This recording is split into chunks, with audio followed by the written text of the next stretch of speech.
This is my video how-to for setting up the brakes on a Jato 3.3 kit. A lot of people don't like the brakes on a Jato 3.3. They think the standard kit is garbage. The first thing you need to the first thing you need to throw out and replace when you buy the kit. A lot of people saying that you need to spend money on the HR kit, the $40 kit, which is an awesome kit. But unless you're doing 80-90 mile per hour runs with big blocks, more powerful engines, geared up on Revo gears, you don't need anything more than the standard kit.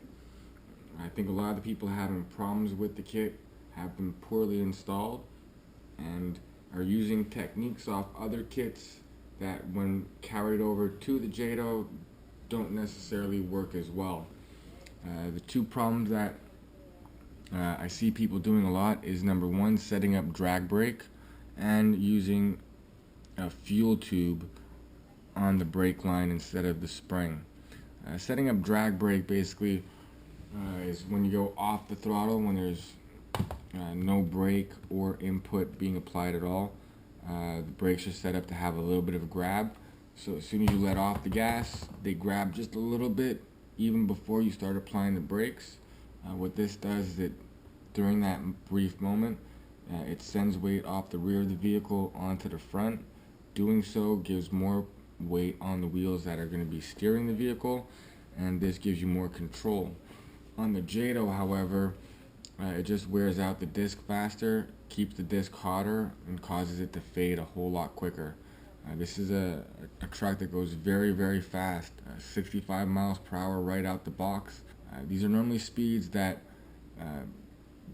those kits that have brakes set up with brake drag, they don't normally see speeds like this. So they're not going to be in the temperatures of the brakes that are going to be rated on with a Jato. The Jato system needs to have absolutely no brake drag. It says this in the manual, and it's there for a reason. This truck goes fast. Those brakes heat up quick, and if they start fading and they start wearing, this is where a lot of those complications and problems inside with the brakes kits start coming up from. Also, the other problem is using a piece of fuel tube instead of the spring on the brake line. I'm not getting enough braking. I need to apply more power on the brake. So what they do is they take out the spring, which takes in some of the power from the servo to compress the spring, and they remove the spring, put in a fuel tube, so all that power gets put through the brake linkage into the brake arm, applies power on the brake. Unfortunately, what that does is that, number one, causes too much pressure to be put on the brake, causes too much stress to be put on throttle servo, and it causes too much stress on the linkages. On the brakes, we have an elbow over here and we have a lever over here. If you use a piece of fuel tubing over here, that's going to increase the pressure and stress on this elbow and this lever, and that stress is going to lead to fatigue in the plastic. When the plastic starts to fatigue, it's going to start to flex and bend, and it's going to take more motion from the servo to apply the brakes, and they're not going to work correctly. If you have them set up from the beginning, you shouldn't need to worry about these being overstressed. There's a very small amount of flex and pressure applied to the brake to actually get them to work correctly. So it should stay running quite long. I've had this kit since the start, the kit that came with the truck. I've got about 2.5 gallons on this truck already, and the brake disc still looks factory thick. I set the brakes up right when I got the truck and started driving it. I've not had to make any adjustments since. It's literally been very stable running, performs the same way all the time.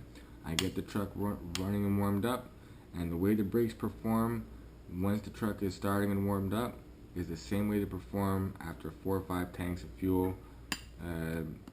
They work just that good if set up correctly. Now, how you set them up is like this. First step is you're going to want to turn on your receiver and your truck. Make sure everything works right. Alright, and the first step is when you have zero input on the TX, you're not giving it any gas, you're not giving it any brake, this spring right here is loose. It can wobble inside the gap between the horn and the adjuster. If it's too tight, use this adjuster to unscrew it to loosen it up. If it's way too loose, you have like 3-4 millimeters of play, then tighten this down until you have about 1 millimeter play between the horn and the adjuster. You can have it, pretty close, but you want it to feel loose in there. You don't want it to feel any tension on this spring whatsoever. This needs to be free flowing and nice and loose in between the adjuster and the servo horn. Now, once you have this set up, you need to make sure that your brakes are set up correctly at the disc. It's very, very simple. You have 2 screws that hold down the calipers, one here and one here. Key thing to note is any adjustment you make to one screw, you make it to the other. You want these things to stay at equal space at all times. So if you make any movement on one, half turn out on this, make the same thing, half turn out on that. And you want to set the strength for the calipers. What you do is you tighten them up until you have a slight bit of brake drag. Basically what that will do is when you rotate one wheel, you'll notice that the 2 wheels rotate in opposite directions. Once you have it set up like that, and you have this nice and loose over here, you then back out the screws at an equal amount on both sides. You do this until the brake drag releases, and just loose enough so that the wheels start spinning in the same direction when you rotate them by hand. You want to make sure that there's no brake drag at the caliper. You can have brake drag set up either at the caliper or at the arm. It's very dangerous to have it set up at the caliper.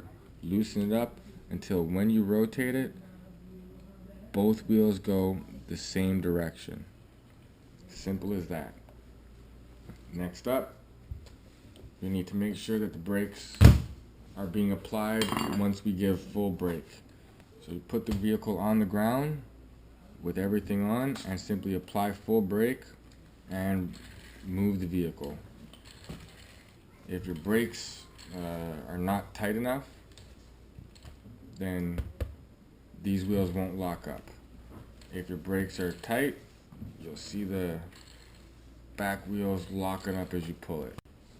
Now you don't want your brakes to lock up when you're rolling.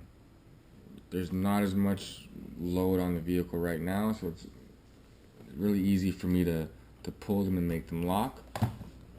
First thing you need to do though, once you get it all set up over here, is get the truck started rolling and feel out the brakes a little bit. Build up the speed gradually and hit the brakes to see how the truck slows down.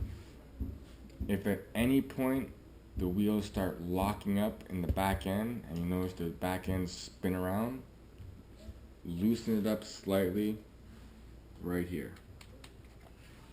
Loosen it up right there, and it should release some of the pressure on the brakes, keep them from locking up, and give you the brake power that you need. Once you have everything set up like this, your brakes are fine. You don't need to mess with them, play with them, adjust them at the beginning of the session to the end of the session. Just leave them alone and enjoy good working brakes. As you burn through the gallons of nitro, you will start to feel the brakes lose power, lose stopping ability. What this is the disc wearing down. As you continue to burn through gallons of nitro, this disc is going to start to wear out.